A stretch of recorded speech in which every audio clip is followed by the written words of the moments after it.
எங்கள் ஊரில் விவசாயத்தை விரும்பி செய்கிற 2 பசங்க இருக்கானுங்க. அவனுக்கு இப்போ 2 மிஷின் எடுத்துருக்கானுங்க. என்ன மிஷின் கேட்டால் அந்த நெல் விதைக்கிற மிஷினு தான். உங்களுக்கு அதுமாதிரி விதைச்சி தரணும் அப்படின்னு உங்களுக்கு வேணும் அப்படின்னா நான் மேலே கான்டாக்ட் நம்பர் கொடுத்துருக்கேன். அந்த கான்டாக்ட் நம்பர் ஃபோன் பண்ணி கூப்பிடுங்க. இவங்க குயிக்கு இவ்வளோ வாங்குறாங்க, அட்ஜஸ்ட் பண்ணி வாங்கிட்டு போகிறாங்க. யாராவது தேவைப்பட்டால் நீங்கள் கூப்பிட்டுக்கலாம்.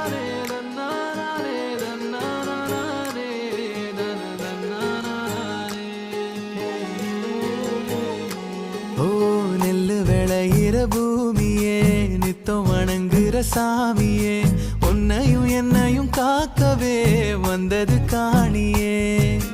நெல்லு விளையிற பூமியே, நித்தம் வணங்குற சாமியே, உன்னையும் என்னையும் காக்கவே வந்தது காணியே. நம்ம வாழ்க்கையை மாத்திடவே மண் வாசத்தில் வாழ்ந்திடுவோம். அந்த மண்ணே சொந்தம் என்று நாங்க போற்றித்தான் சொல்லிடுவோம். இந்த உறவு இப்போ மனசு